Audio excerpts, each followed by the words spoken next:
Hey friends, it's Kristen, and this is your Monday Growth Moment, a short reflection about doing the hard things that help us grow.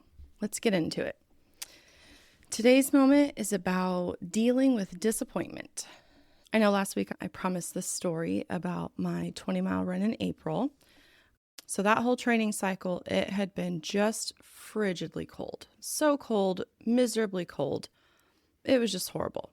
And it was so nice that it was starting to warm up and was just getting excited about being able to run in some decent weather and not have to wear like a hat and gloves and like a neck cover. My cheeks getting windburnt and it was starting to warm up. I was so excited.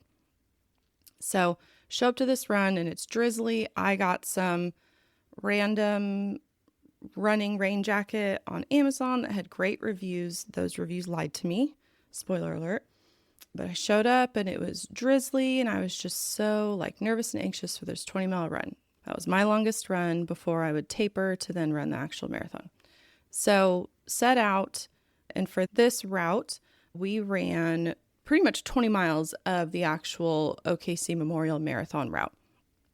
Not many people showed up for this run anyways because the weather had sucked. They'd already done their 20-mile run. They were smart. So just drizzly, trucking along, and as the run goes on, I am just getting more and more miserable, right? So I think at like mile 10-ish, there was a water stop. It was like mile 10 or 13. There was a water stop, and I'm like eating the snacks and video calling my husband and my kids like, I need encouragement. This is miserable. I'm wet. I'm cold. This just sucks. Not motivated to do this. I just want to be home.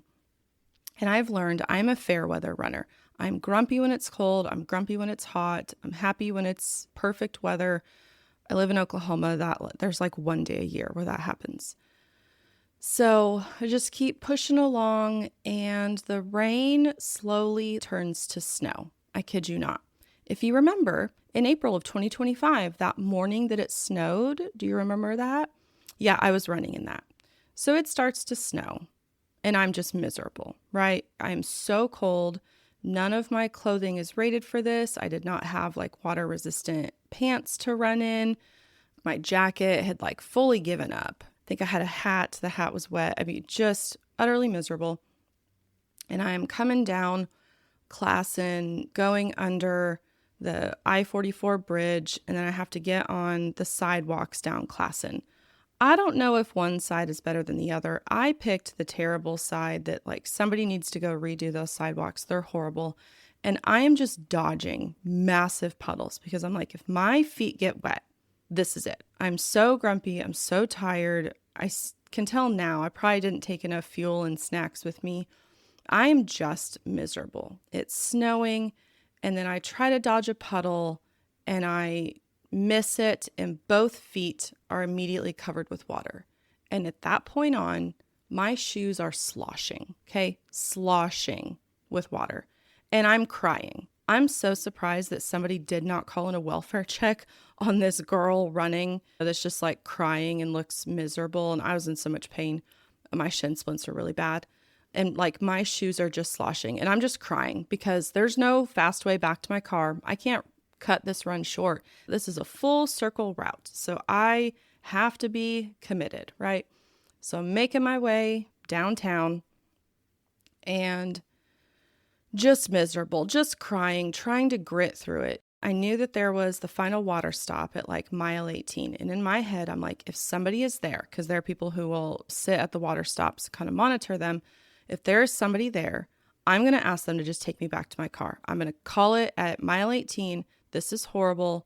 I'm done. So I'm like silently crying as I'm running, getting there. So hopeful that maybe I'm going to see a car there. I get there. There's no one there. I literally stopped and cried, like sobbed and cried at the fact that I had to keep going. So I just keep trucking along. I'm miserable. And at that point, all I'm thinking about is that as soon as I get back to my car, I can change, I can go home, and I can get warm, right? Take a nice warm nap. So finally finish the run. Pure grit is what got me through that. I get in my car. Not even 5 minutes later, it stops snowing and the sun comes out. No joke. So infuriated. My husband was doing his 20-mile run later that day. He was warm. Okay. He told me that he was hot, that he took his jacket off. I wanted to throat punch him. I didn't, but my luck, right? Running in the snow. I'm like, not much can top that. So I had my 20-mile run was coming up last weekend, and I have been pretty excited for this run.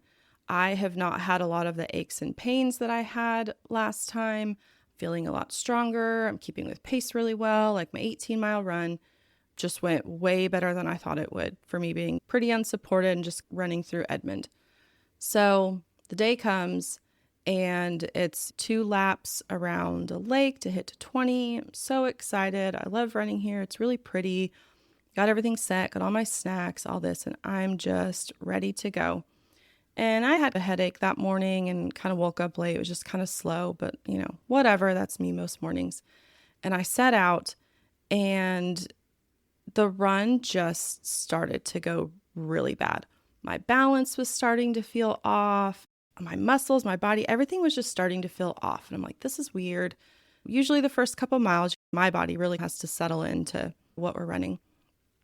And I'm starting to get miserable at mile 5. I'm like, something's off. This is way harder than it needs to. I'm having to start walking a lot more. Again, nothing wrong with walking. I was trying to just keep my pace, which means I have to keep running. So I'm walking a lot more, and I'm just getting progressively dizzier. I'm starting to get some floaters in my eye, and like my body's pulling to one side, and my head and my facial muscles are kind of pulling. And between mile 5 and mile 7, I'm like, am I having a stroke? I'm furiously Googling stuff that you shouldn't do. What is going on? I don't understand. Everything's like, go to the ER now. Well, there's no one around. So if I stroke out, I guess it's my time to go to Jesus. Like, it is what it is, right? Nobody's around. Somebody will find me. My family knows I love them. I'm like checking my face in the selfie camera. I'm like, no, it's not drooping. I can smile the same, but my face just feels weird. I feel terrible. I keep getting dizzy. So mile 7 to mile 10, because again, this is a full circle route. There's no cutting it short. I am walking and I am miserable, feeling terrible. I have a splitting headache. My balance is off and I'm just pushing it. And I decided that it would be unsafe for me to do another full lap, and I had to cut it short at 10 miles. When I tell you the disappointment that I have had with having to cut that run short, I was going to try and finish 10 the next morning, at least just to get 20 for the weekend. Couldn't do it. Even just trying to get ready, I was getting dizzy, just my head was hurting, all that. So turns out I most likely have an ear infection. I don't know what adults get ear infections. I'm prone to them. They're terrible. I still have not done any exercising. My head is still splitting headache, just hurts, all that stuff.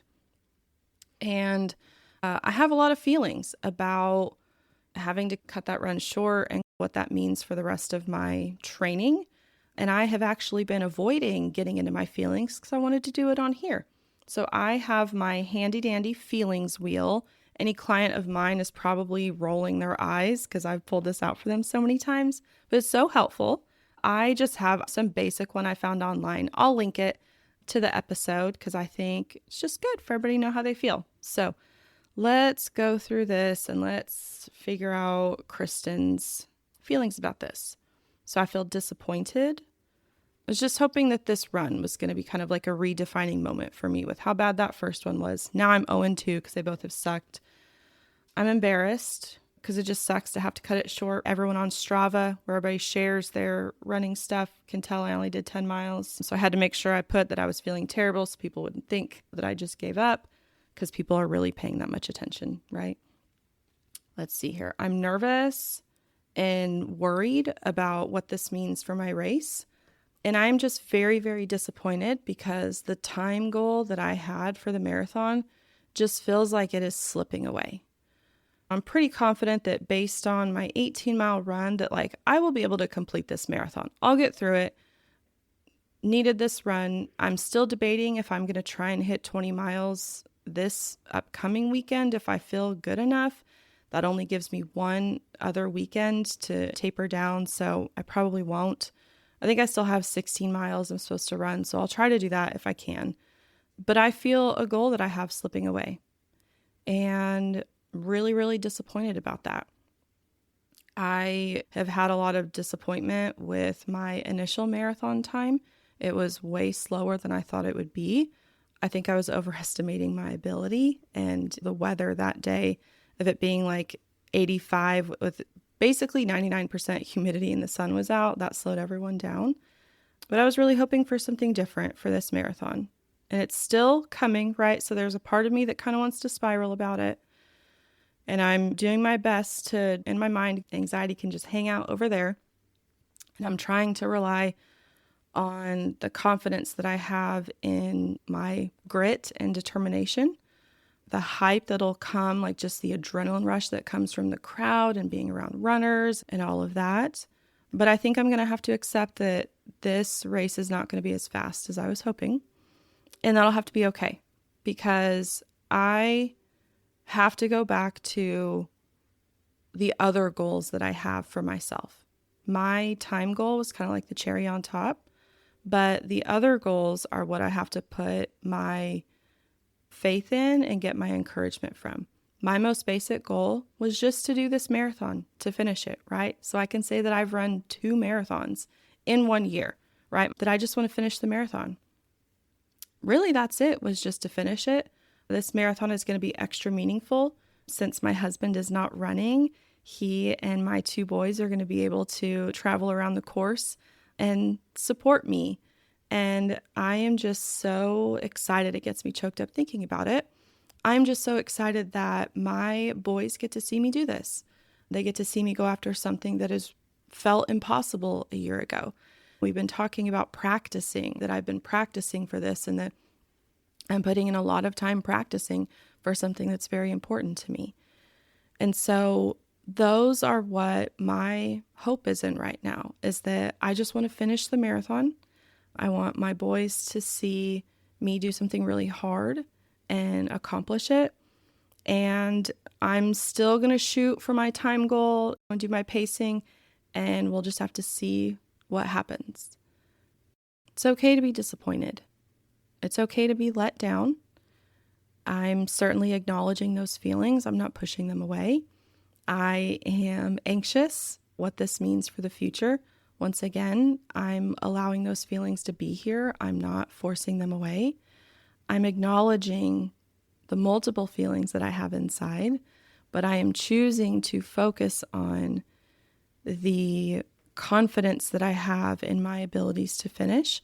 And whenever that disappointment or anxiety comes up, I remind myself the true goals that I have for this marathon, and that those are what matter. And I just have to keep reminding myself that whatever my time is, it's okay. I think that's something I'll always have to work on. I get very fixated on time, and that's not always the healthiest. So when you have to deal with disappointment, because it's inevitable, it happens, especially when you're going after something that you really want, you will have to deal with disappointment. Allow your feelings, friends, okay? Get a feeling wheel, label them, sit with them, allow them. You can even spiral for a minute. I've certainly spiraled a bit. And then go back to what your goals are. And if you don't have any other goals that give you encouragement, then make some. But allow your feelings, and then focus on what's important. Focus on what actually matters and go from there. So I'm taking it easy this week. I don't love that I potentially am going to have to take another week off of training, because the pain and dizziness that I have is just not fun. But that's okay, because my goal is to finish the marathon. So I'm not going to injure myself or push myself too hard right now while I feel better. So even when we have disappointment, we keep going, one foot in front of the other. Whatever your hard thing is this week, and whenever you face disappointment, I hope you remember this, and I hope you remember that you are not alone. I'll see you next week.